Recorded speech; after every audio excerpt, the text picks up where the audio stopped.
Welcome to week 2 for the Cyanate ion lab.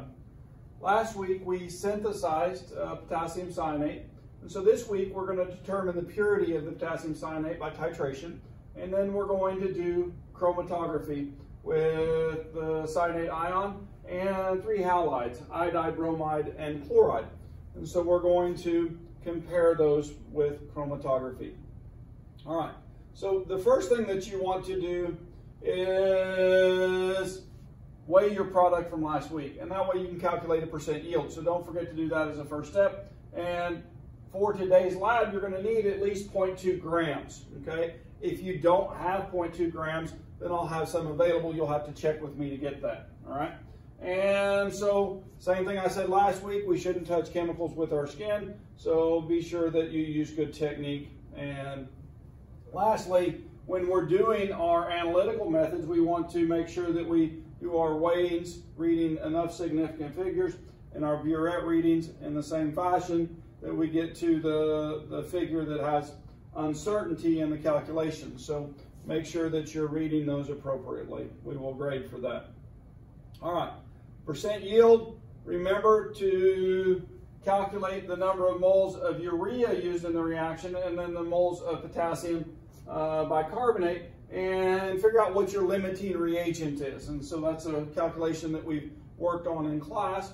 And once we know the limiting reagent, then we can find the amount of potassium cyanate that can be produced from that. So we'll go through moles and then to grams. And so anyway, that becomes the theoretical yield when we do that. And then we'll have the actual yield, right? And with that, we can calculate the percent yield. So we'll take what you actually weigh on your filter paper and divide it by the theoretical yield that we've calculated up here and multiply that times 100%. This is a classic method for looking at the efficiency of a reaction, okay? Now, there's other ways that we do this too, and atom economy and some stuff like that, but we'll work on those in a later class. Right now we're going to work on percent yield. All right, now once we get that information so we can calculate the percent yield by weighing our compound, then we're going to do a titration, okay? And so for the titration, a couple of things that are important. Remember, you've used burettes before. You want to rinse the burette with the reagent that you're going to put in it, and a small amount, 2 to 4 milliliters. And you probably want to do that 2-3 times. And then you're going to fill it, and then we're going to drain till the tip is clear of air. And then this says go drop by drop, but go slow, right? That you don't miss the end point, okay? Maybe drop by drop is a little bit excessive, all right? So, but go slow. When you get close to the end point, then go drop by drop. You'll note that by the changes in the indicator, that it stays or hangs around longer. The actual reaction in the titration is we're going to add excess sodium hydrogen sulfate, and when we do that, it's going to make some ammonium sulfate and sodium sulfate and potassium sulfate.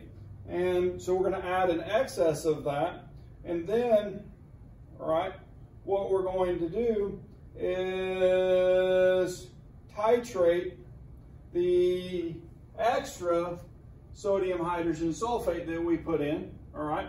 So we'll use up all of our potassium cyanate, and we'll put in excess of this and then titrate that. And if we know the moles of excess from the titration and we know the total number that we put in, then the difference between those will give us the moles of potassium cyanate through the mole ratio, all right, of the two. And so we're going to use our stoichiometry to find out how much is present. And so anyway, and this is just giving some instruction on how to do that. You need 3.5 times the mass of the potassium cyanate, and and then pay attention whether it's a hydrate or not, because that amount or the molecular weight will change based on that. All right. So anyway, the titration itself is the sodium hydrogen sulfate is titrated with standardized sodium hydroxide, And so when that happens, then we know when we reach that end point, then we will know how much excess sodium hydrogen sulfate was present. And so anyway, now I've already talked about that math. And then remember, in a titration, volume final minus volume initial is the amount that was delivered. We'll know accurately the sodium hydroxide concentration and go slowly, right? When you get close to that end point, we practiced that in the lab when we did the acid-base titration. So anyway, all right. This is going over the 3-step calculation that I just talked about.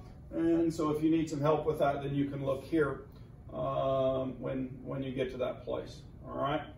And then to calculate the purity, and this is the instruction for that, the grams of cyanate pure divided by the grams of cyanate that you started with and times 100%. And so that calculation will be found from our stoichiometry relationship. Okay. Now remember that M1V1 equals M2V2 doesn't work here because the mole ratio isn't 1 to 1.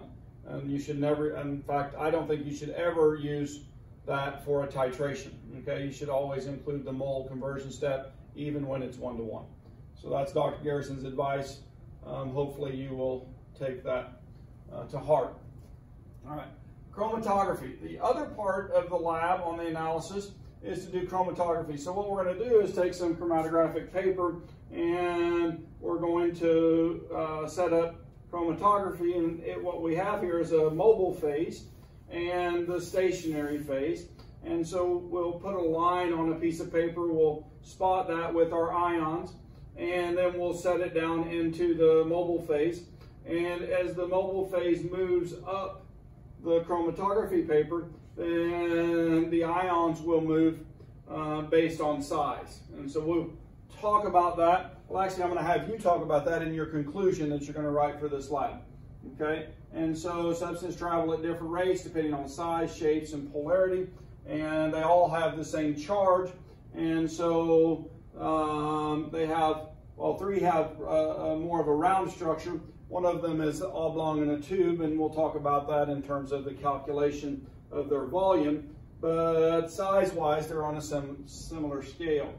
And so anyway, so this is chromatography. This is showing a cartoon of the baseline where we would have spotted our ions. We put it into the solvent.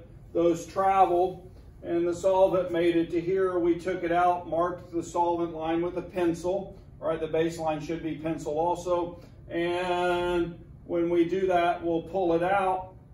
And now the interesting thing is that the halides and the cyanate ion are actually not visible to our eyes in their dissolved form. And so what we're going to do is some chemistry so that we can see how far those ions traveled. And so we're going to add some silver nitrate. And if you know from your solubility rules, the silver and the halides precipitate. Then when we put the silver nitrate on there, then those places where the ions are at will hold more silver. And then when we develop that with light, there's actually photochemistry that goes on, and those spots will show up. So it's really some cool chemistry to be able to see the endpoint. Once we find where those spots went, we're going to do some math.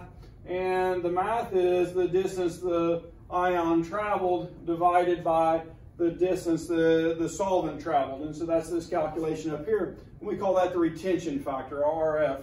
And so that equals the distance the spot traveled divided by the distance the solvent front traveled. And so anyway, those are used to identify or compare ions. And so you use those retention factors to tell me which ion is most like chloride and which is most like cyanate, the chloride ion, or the iodide or the bromide ion. And in other words, which one it travels the most or the most similar distance, right? And so be aware of that. This is just an example of a thin layer chromatography that I do in my quantitative analysis class. And so if I'm looking at this, then we took some plant pigments and we put them on the baseline right here. And we used a solvent mixture to do the separation. And so this is where the solvent front traveled to. These are the different compounds that were present. So to include yellow carotene, xanthophylls, chlorophyll A and chlorophyll B. And so we were able to identify those. And we actually did this in column 2, and we recover enough of that we can do a UV vis experiment to make sure that we have the right compounds. And so it's a fun lab to look forward to for you chem majors. All right, I'm going to move on from this slide.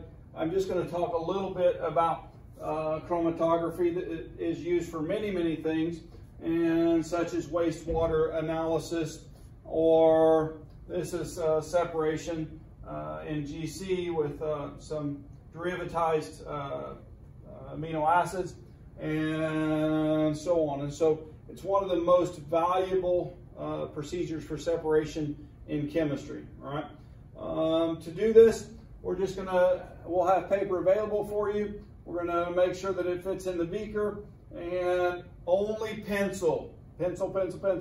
All right, you're gonna mark where the substances are at. I actually like to write the ion identity where the spot is in pencil, and just note when you're spotting, and we'll work on your spotting technique when you come to lab, but it takes a little bit more for the iodide and the cyanate. You have to spot multiple times for those. And then we're gonna put it into our solvent. We'll cover, and try not to bump it or move it. And in fact, we should do that first, and then let the chromatography be working while you're setting up your titration. And so anyway, all right. I already talked about this chemistry. We can't see the ions, and so we use silver nitrate, and silver nitrate makes a solid, and so that crystallizes there where the ions are at and holds the silver there. And then as we start to develop, then it takes the silver through the photochemistry to silver 0, and so it makes color on the paper. And it's actually the same type of reaction used for black and white photography. All right.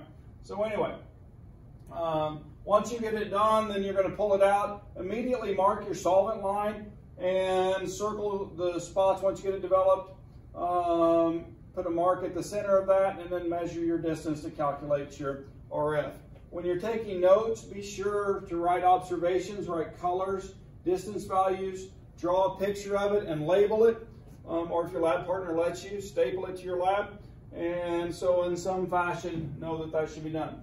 This is a picture of a chromatography paper, and so if you'll look, the solvent line is here. It should have been marked immediately. They missed that. And I don't know if these ions are in the correct position, so I'll say it that way. But if you'll notice, then there's measurements for each put on the bottom of the paper, and from those measurements then they would calculate retention factors. Okay, and so that's what it's going to look like.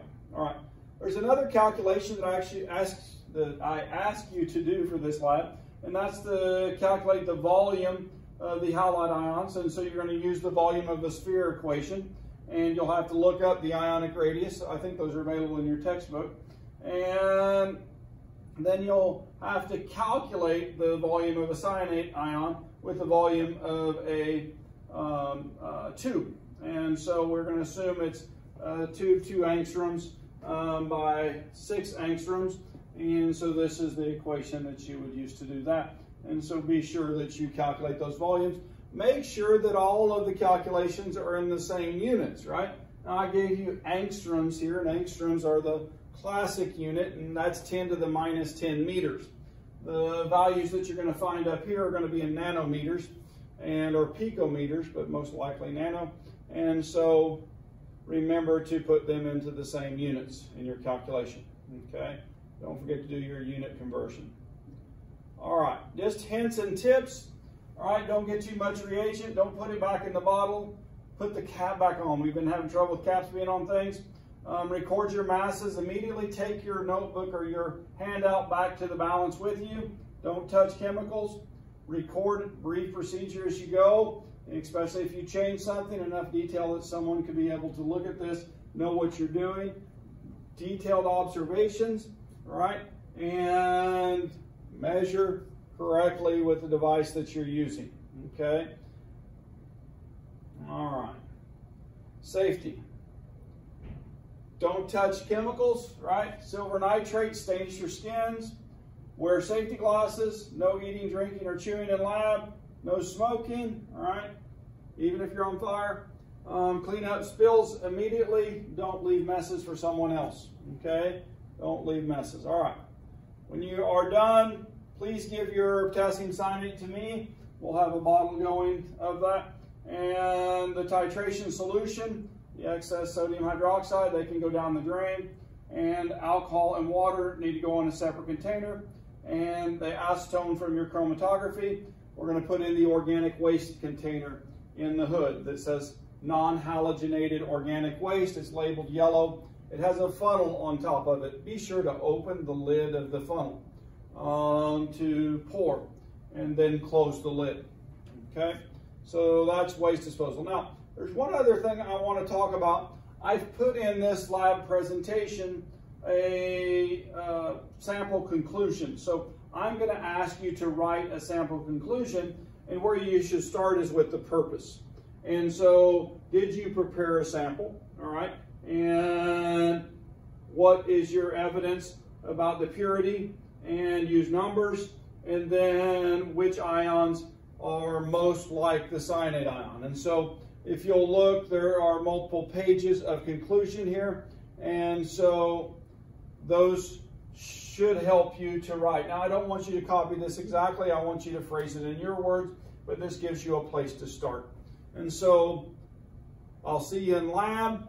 I'm looking forward. This is a fun analysis. So we get to do another titration, practice that a little bit, and we get to learn a new technique, chromatography. Have a great day, guys.